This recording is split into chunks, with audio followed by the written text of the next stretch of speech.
Hi everybody and welcome back to this week's edition of Property Chat. This week, Brexit, homes under the hammer and more. Stand by.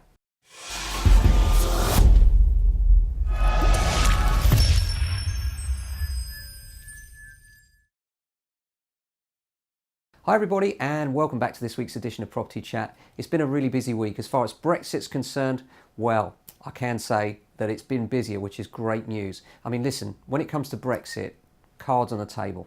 I'd rather we were in. That's what I voted for. By the same token, you know what? I'm a European, but I'm British first. We had the vote, we decided on its parameters, and I think that we have to go along with what's been said. And so, from my point of view, what I'd just like to see is that transition as smooth as possible.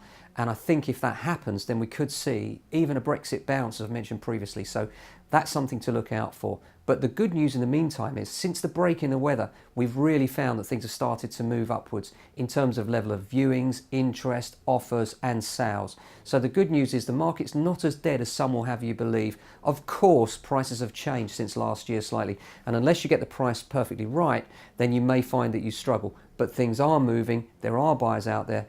And as the spring flowers come out, so do the buyers. That's true every year. You know, everybody was worrying this year, is this the first year that doesn't happen? Well, our experience so far is no. There are buyers out there, but it is very price sensitive. So make sure you pitch your price at the right level and choose the right agent, of course, and I think you'll be absolutely fine.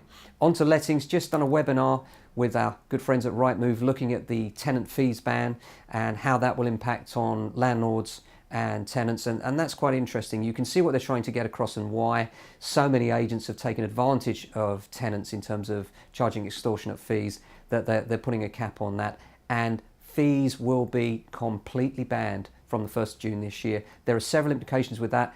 We will be talking about it in full once the white paper comes out, but what we can tell you is that you're going to be able to charge a maximum of 5 weeks rent as a deposit, and 6 weeks if the rent is over 50,000. So in practical terms, for most of us, that means the maximum deposit you can charge is 5 weeks rent. Our standard deposit has always been 6 weeks. Why 6 weeks and not just a month's rent? Simply this: if you charge 1 month's rent as a deposit, then the tenant only has to bounce the last month's rent, and all of a sudden you don't have any deposit. By putting it at 6 weeks, you put that distance between them easily, just bouncing the rent, which means that they're more than likely going to pay the last month, and therefore we do the checkout and we can handle the deposit in the correct and professional fashion. Now that's gone down to 5 weeks, this presents a problem. There are solutions. I touched on that previously with zero deposit in my last broadcast, but we will come back to that when the white paper's released and we can show you, put a little bit more meat on the bone in terms of the various questions that arise from this, and I know there are many. It's not just agents that are affected by this, it's also landlords.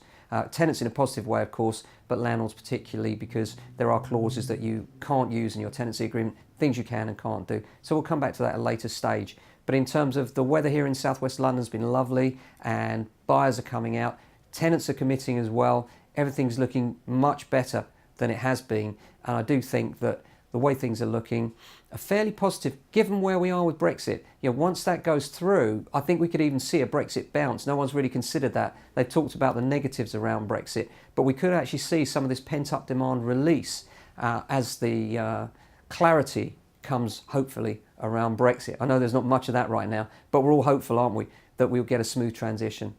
Hope that's been helpful this week, and see you next week. Thanks for watching.